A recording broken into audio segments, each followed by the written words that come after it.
بسم اللہ الرحمن الرحیم ہمارے جاوید بھائی ہیں، انہوں نے آج پھر مولائے روم رحمہ اللہ کے حوالے سے سوال کیا ہے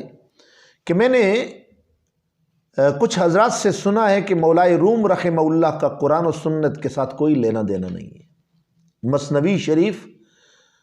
کے جو عظیم جلال الدین رومی رحمہ اللہ ہیں مصنف، ان کا قرآن و سنت کے ساتھ کوئی لینا دینا نہیں ہے۔ جاوید بھائی، میں نے آپ کا سوال پڑھا اور اس کو ریپیٹ بھی کیا۔ میں پہلے آپ کو جلال الدین رومی رحمہ اللہ کے بارے میں بتا چکا ہوں۔ آج فقط اتنا کہ آپ کا حدیث کے ساتھ کچھ تعلق ہے یا نہیں، یہ آپ کا سوال، قرآن کے ساتھ ان کا کچھ تعلق ہے یا نہیں، تو میں کیا کہہ سکتا ہوں کہ آپ نے پتہ نہیں کہاں سے سن لیا ہے۔ اللہ معاف فرمائے۔ جلال الدین رومی رحمہ اللہ کوئی کسی چوراہے یا منڈی کے اندر بیٹھ کر ٹھپر بیچنے والا آدمی نہیں ہے، آلو بیچنے والا آدمی محترم نہیں ہے۔ ایسے لوگوں کے بارے میں ایسی گفتگو نہ کریں۔ آپ کو سمجھنا چاہیے کہ مولائے روم رحمہ اللہ کے بارے میں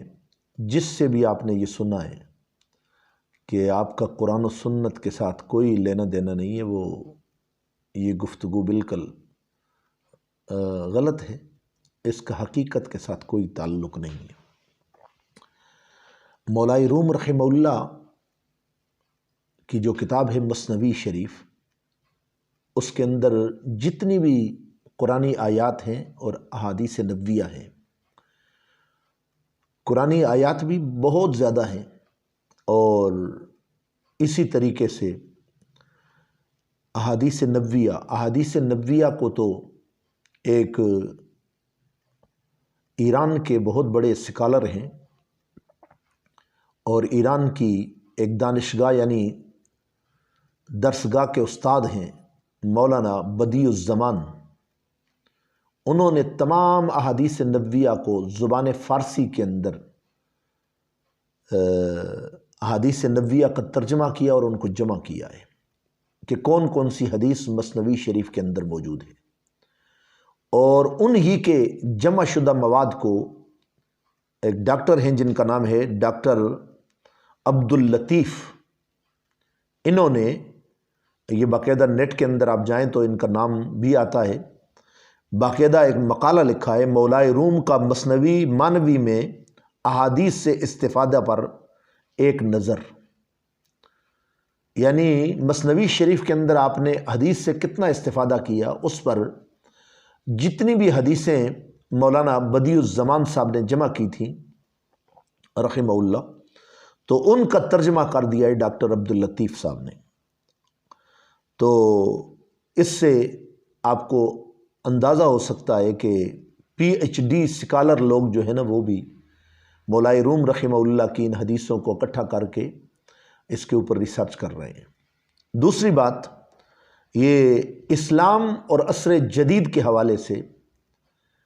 ایک خصوصی شمارہ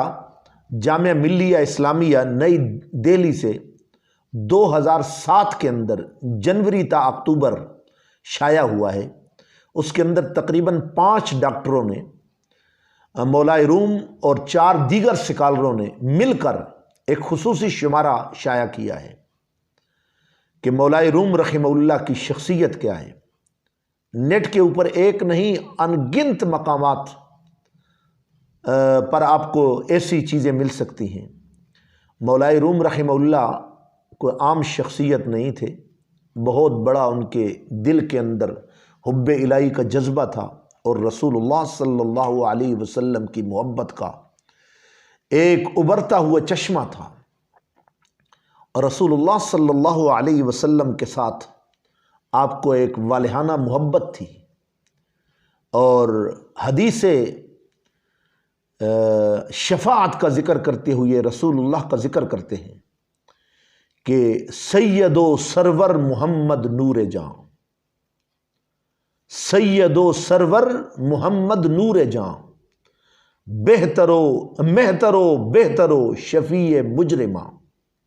یہ اس حدیث کی طرف اشارہ ہے جس کے اندر یہ تلمیح کرتے ہوئے، جن کو ذوق ہوتا ہے نا اشعار سے، ان کو پتہ ہے تلویح کیا ہوتی ہے، تو اشارہ کرتے ہیں کہ رسول اللہ صلی اللہ علیہ وسلم نے فرمایا شفاعتی لأہل القبائر، اور اس حدیث کو تقریباً 60 کے لگ بھگ محدثین نے اس حدیث کو نقل کیا ہے، شراح نے، محدثین نے کتب کے اندر اس کو لایا ہے، بہت بڑی اس کے اوپر ریسرچ موجود ہے حدیث شفاعت کے اوپر۔ اور ایک دوسرے مقام پر آپ نے اس ستون کا اشعار کے اندر ذکر کیا ہے جس کے ساتھ ٹیک لگا کر، امام بخاری نے بھی اس کو نقل کیا ہے، بدر الدین عینی کو اس کے اوپر پڑھ لیں، علامہ ابن حجر کو اس کے اوپر پڑھ لیں، رسول اللہ جس ستون کے ساتھ ٹیک لگا کر آپ دیا کرتے تھے جمعہ کا خطبہ، اس کا اشعار کے اندر ذکر کرتے ہوئے فرماتے ہیں استن خنانہ از ہجر رسول، جب رسول اللہ نے اس ستون کو چھوڑا اور آپ ممبر پر جلوہ گر ہوئے تو نال میزد ہم چو ارباب عقول، اس وقت اس نے فراق رسول کے اندر، رسول اللہ صلی اللہ علیہ وسلم کی محبت کے اندر رونا شروع کر دیا۔ اس کو امام جلال الدین رومی نے مثنوی شریف کے اندر پورا واقعہ ذکر کیا ہے، یعنی حدیث رسول کو سامنے رکھ کے پورے واقعے کو آپ نے کنورٹ کر دیا ہے اشعار کے اندر۔ اسی طریقے سے رسول اللہ صلی اللہ علیہ وسلم کے واقعہ معراج کو آپ نے ذکر کیا، جس وقت سدرۃ المنتہا پر رسول کائنات جلوہ گر ہوئے، جبرائیل امین کو فرمایا آئیے جبریل آگے چلیے، تو جبرائیل امین کہنے لگے لو دنوت عن ملتن، میں ایک پورا بھی آگے بڑھا نا تو لخ ترک، تو اللہ کے انوار و تجلیات مجھے راکھ کر کے رکھ دیں گے، اس لیے یا رسول اللہ صلی اللہ علیہ وسلم میرا یہ مقام ہے، میں یہاں تک آتا ہوں۔ تو رسول اللہ صلی اللہ علیہ وسلم کے معراج کے اس واقعے کو آپ نے اشعار کے اندر احادیث طیبہ کو سامنے رکھ کے اس پورے واقعے کو آپ نے معراج مصطفیٰ صلی اللہ علیہ وسلم کو مثنوی شریف کے اندر اشعار کی شکل کے اندر پیش کر دیا ہے۔ تو کیا یہ ان کا شغف اور ان کا تعلق حدیث سے نہیں ہے؟ نہیں، اوریجنیلٹی کو اپنانے کی کوشش کریں۔ جو آدمی بھی یہ کہے کہ امام جلال الدین رومی کو قرآن اور حدیث کے ساتھ اگر تعلق نہیں ہے، شغف نہیں ہے، تو آپ سمجھ لیں کہ ایسا آدمی سطحی گفتگو کر رہا ہے، وہ بالکل بھی لایانی گفتگو ہے، کوئی مطلب جس کا نہیں ہے، کوئی مفہوم نہیں ہے۔ اتنے بڑے لوگوں نے جنہوں نے اسلام کی سربلندی کے لیے کام کیا، سب کچھ اپنا اسلام کے لیے قربان کر دیا، حتیٰ کہ وطن تک بھی چھوڑ دیا، اور رسول اللہ صلی اللہ علیہ وسلم کے دین کی ترویج کی، تو ایسے لوگوں کا بہت بڑا مقام ہے، ان کو اللہ نے بہت بڑی شان، عزت اور رفعت دی ہے۔